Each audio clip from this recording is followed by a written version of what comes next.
Welcome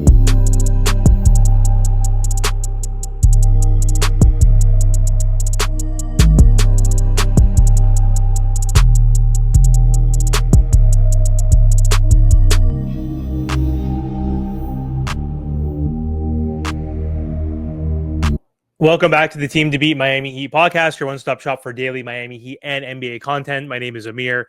So for today's episode, I want to dive into a topic that has Miami Heat fans talking online, and that's the idea of trading for Giannis Antetokounmpo and him potentially joining the Miami Heat. This is a pipe dream. The possibility of this is very slim. But anyway, there was a report that came out from Scoop B. Robinson, who's an NBA insider, and he had an interesting article about how Giannis potentially would not come to the Miami Heat because of Pat Riley. So we know that Pat Riley is the mastermind behind building championship teams and drafting amazing players. And he has turned this Miami Heat franchise into one of the best organizations in basketball. He joined the Miami Heat, I think it was 1995. So he's been with this team for 30 years as a coach and president of basketball operations. And so he is always looking to compete and always looking to contend. He never wants to tank. And there is this narrative out there from Scoop that I wanted to address. And again, they're saying that Giannis probably would not want to go to the Miami Heat because of Pat Riley's approach and how Giannis might not mesh with the Miami Heat's culture. So I'm here to actually defend Pat Riley and the Heat's pursuit of Giannis. And trust me, it is a pipe dream, but anything is possible. So let's break it down. So first off, let's get one thing straight. The Miami Heat are absolutely going to try to get Giannis. So is every single other team in the NBA. It doesn't matter if they're the Washington Wizards or the Charlotte Hornets or the Jazz. Like, everybody is going to ask about Giannis, and someone's going to win the Giannis sweepstakes this offseason, and that's going to change the trajectory of the NBA landscape. But we've heard from Pat Riley that he is willing to add a star. He knows we need to add a star, and trying to pry away Giannis from the Bucks is not going to be an easy thing to do. So Giannis is a superstar, and every superstar has their preferences when it comes to players they want to play with. Giannis has said that he wants to play for a state that doesn't have income tax, so that could be the Miami Heat. He also said he wants to play with a star player to take the load off of him. So I don't know if that's the Miami Heat. I don't know which star player that we can keep for Giannis would take that load off. If we trade for Giannis, we have to trade most likely Bam or Hero. And so if we're left with Giannis and whoever, that's not good enough in my opinion. But anyway, when it comes to the culture, though, Giannis has already proven that he can thrive in a demanding system with the Milwaukee Bucks. He has struggled in the last few years, has been injured, but they did win a championship in 2021. His game has evolved year after year. He scored 30 points in the last 3 seasons, 4 if you want to count the season where he averaged 29.9 points per game, so all round up. So he could do the same in Miami, and ideally alongside a player like Bam Adebayo, who shares that mentality and that commitment to grit, and who's also defensive minded. So let's also talk about the elephant in the room, the Heat culture. A lot of analysts and national media guys are basically saying there is no more Heat culture. Some Heat fans are saying that as well.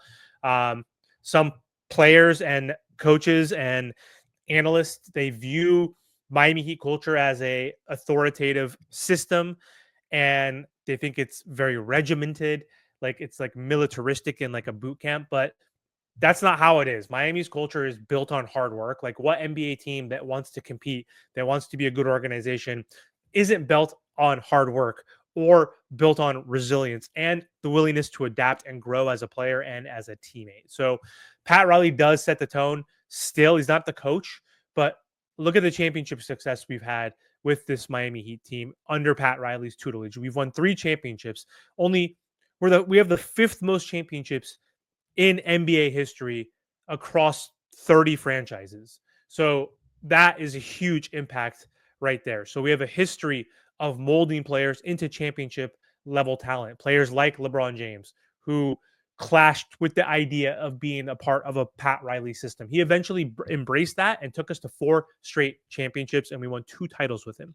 Jimmy Butler, despite the behind the scenes tensions that he had with other teams and people saying he was a cancer, he came in and he thrived in Miami Heat's environment. He said that he could be himself, and he was built for that grit and grind. And that's something I think Giannis could relate to. Look at Giannis's upbringing in Greece, like lived a tough life, and he's living out his dream. And Pat Riley is someone that I still think is not just any executive. He's a living legend. He's the godfather. Like, he has this mystique that he's built on years of success and his ability to build championship winning teams in the NBA for like 50 seasons as a coach, as a player, as an executive. Like, he's done everything. And it's important to remember that Pat Riley does have one goal ultimately. Like, he's 80 freaking years old. Like, he wants to win. He wants to ride out in the sunset with a championship. That is his goal. There's no other reason. He doesn't need to prove anything else. He just wants to win. He's an alpha. Everything else is secondary to Pat Riley. So Pat Riley's leadership style has led to major success for the Miami Heat. That's evident. It hasn't worked out lately. And so that's why we need a player like Giannis. Giannis is someone that would fit in and ultimately transform this Miami Heat team overnight. So going back to Pat Riley, the criticism of Pat Riley's top-down, like, authoritative approach is rooted in the belief that today NBA superstars want more say in team building like LeBron does. They want to help with the operations and they want to be able to do what they want to do. But this isn't necessarily a bad thing. Superstars like Giannis have every right to want to influence their team and shaping the future of that team. Like, he has that right as a superstar.